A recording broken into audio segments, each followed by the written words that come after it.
Every day, thousands of Filipino fans log into social media with the same mission: defend their idols, outvote rival fandoms, and prove that their group deserves the world's attention. On one side are A-Teen, the fiercely organized fan base of SB19, a fandom strong enough to push the group past global giants like BTS, Blackpink, Taylor Swift, and Rihanna in Billboard's Fan Army Face-Off. On the other side are the Blooms, the fast-growing fan base of BINI, whose rise has transformed them from local favorites into one of the most talked-about girl groups in Southeast Asia. The debates are loud. The voting is relentless. Every chart update, award nomination, and viral performance becomes another battleground. But beneath all the fan wars and online arguments, something bigger is happening. For the first time in modern Filipino pop culture, two homegrown acts are competing at a global level, with fandoms powerful enough to matter internationally. Not as novelty acts, not as underdogs people politely cheer for, real contenders. And that changes everything, because not long ago, P-pop barely existed in the global conversation at all. This is the Filo Lens, and today, let's look more closely at SB19, how they started, and how far they have arrived so far. SB19 debuted in 2018. 5 young men, Josh, Pablo, Stell, Ken, and Justin, trained for years under a small management company with Korean roots, learning choreography, vocal technique, and performance discipline in a system the Philippines had never truly built for itself. The training was brutal by any standard: 9-hour workdays, relentless evaluations, and a South Korean-style elimination system that narrowed the group down until only 5 remained. 2 of the original finalists quit. 3, Pablo, Josh, and Justin, left, then returned. Before anyone cared, before fame was even realistic, they chose the hardest path available. When they finally debuted, the country laughed. Not always cruelly, but dismissively. P-pop was not taken seriously. Critics questioned everything: the music, the concept, even the idea of Filipinos existing in a genre many viewed as imitation rather than identity. Then the criticism turned personal. At their first press conference in 2019, members of the media openly mocked their looks. Their appearances were ridiculed. Their sexuality was speculated about. In an interview with Boy Abunda, Ken recalled hearing directly, "You're ugly. You guys are ugly." Pablo later said the harassment had gone so far it could practically justify legal action. Stell carried the sharpest edge of it. As the group's main vocalist and one of its most visible members, he became a constant target. Old photos resurfaced as memes. His appearance was dissected in comment sections with a cruelty that had little to do with music. Even a noontime show impersonation segment meant to celebrate him became another excuse for face shaming. What stands out is not simply that he endured it, but how he responded. Stell addressed it publicly and without self-pity. He spoke about self-care not as vanity, but as self-respect. He treated confidence as something built through effort, not something people are born with. Quietly, he became one of the most honest voices in Philippine pop about the toxic beauty standards imported alongside idol culture itself. The boys, once told they were too ugly to be stars, are now wearing custom pieces from Prince's Libiran on international red carpets. And in 2021, Alab made SB19 the first Southeast Asian act to enter the Billboard Social 50. The comment sections went quiet.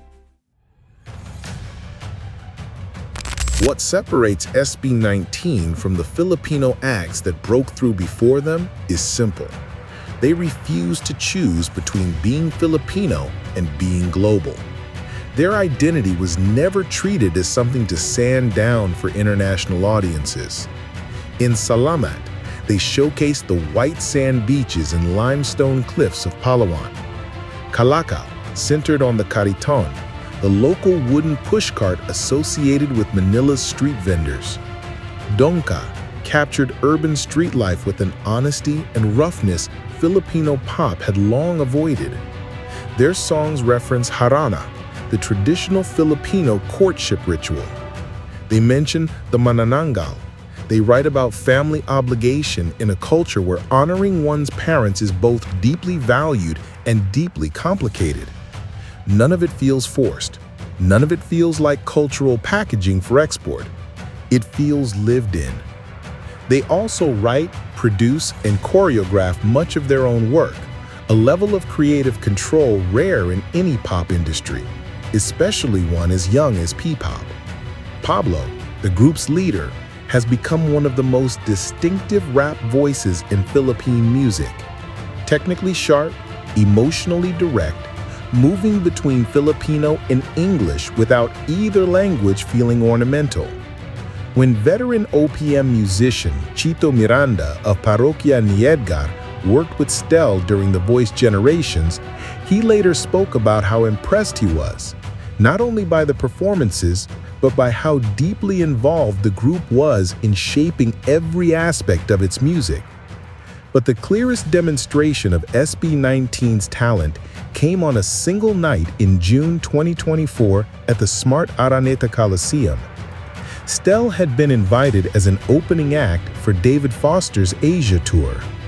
During soundcheck, Foster sat at the piano and asked Stell if he knew All By Myself, the same power ballad made legendary by Celine Dion. Foster told the audience later that even Celine had struggled recording it in the studio.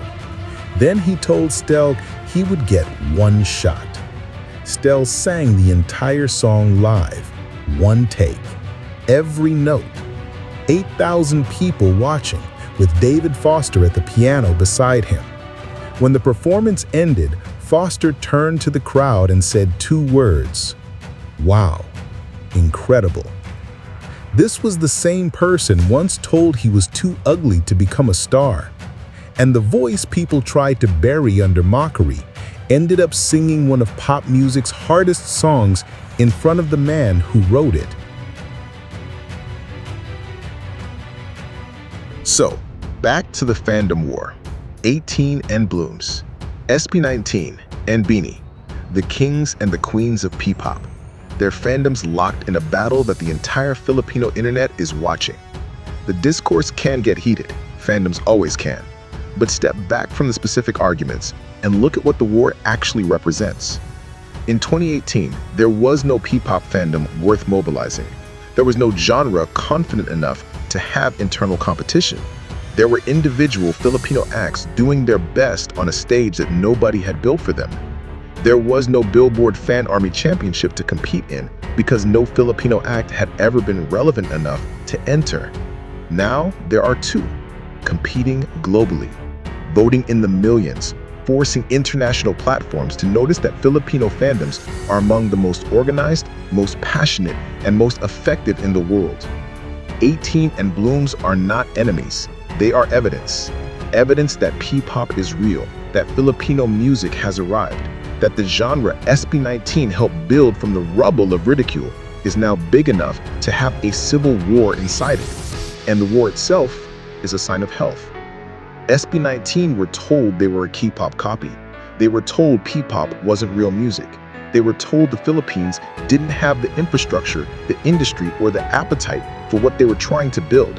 They were told to their faces that they were not attractive enough to deserve the stage. They built it anyway. And now the genre they helped create is big enough that its 2 biggest acts have fandoms arguing over which one deserves to win a global championship. That's not a problem P-pop has. That's a problem P-pop earned. The kings were laughed at first. The throne doesn't look so funny now.